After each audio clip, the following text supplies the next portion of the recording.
Hello everyone, কেমন আছো তোমরা সবাই? আশা করি অনেক ভালো আছো। আমি একটা নতুন রেসিপি নিয়ে চলে আসলাম ছোটোখাটো। তো আজকে আমি বানাচ্ছি সুজির হালুয়া। তো সুজিটাকে আমি দোকান থেকে নিয়ে এসেই পুরো প্যাকেটটাকে ছিঁড়ে কড়াইটা গরম হলে তার ভিতরে দিয়ে দিয়েছি সুজিটা একটু তেল মানে কী বলে গরম করতে, মানে তেলে নেয়।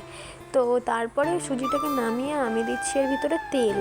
তো তোমরা সাদা তেলও দিতে পারো, সর্ষের তেলও দিতে পারো, আমরা সাদা তেল দিয়েছিলাম আমি। তো এরপরে তেলটা গরম হলে আমি সেই কুচিয়ে রাখা আলুগুলো এর ভিতরে দিয়ে দিলাম। তো আলুটা ভাজা হচ্ছে এখন, তো চলো দেখে নাও। তো তারপরে আমি আলুগুলোকে নেড়ে নিয়ে হালকা যখন লাল লাল ভাজা হবে এর ভিতরে দিয়ে দেবে নুন, আর সাথে দিয়ে দেবে হচ্ছে হলুদ গুঁড়ো। তো তারপরে হলুদ গুঁড়োটা দিয়ে একটু হালকা করে নেড়ে চেড়ে তোমরা আরেকটু রাখবে, রেখে যখন আলুটা সিদ্ধ হবে তখন তার ভিতরে দিয়ে দেবে লঙ্কা কুচিয়ে দিয়ে দেবে। তো আমি এরকম কেটে কেটে দিয়ে দিয়েছি।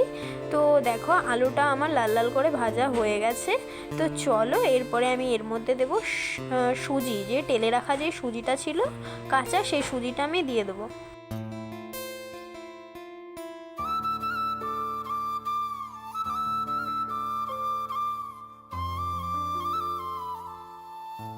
তো দেখো গাইস, আমার পুরোপুরি এই সুজিটা আলুটার সাথে আর তেলের সাথে মাখানো কমপ্লিট।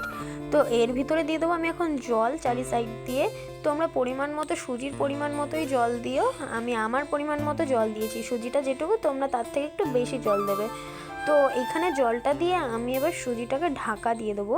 তো ঢাকা দিয়ে চলো যতক্ষণ না সুজিটা ফুলবে ঢাকা দিয়ে দেবো। তো দেখা যাক।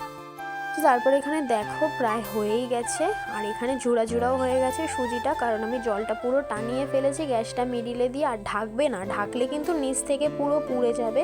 তো দেখো আমার ফাইনালি এই যে সুজির হালুয়া তৈরি। তো তোমরা বাড়িতে কারা কারা এটা করে খেয়েছো অবশ্যই কমেন্টে জানাবে, আর এইটা অবশ্যই তোমরা ট্রাই করবে। তো এটা টিফিনের জন্য ঠিক আছে।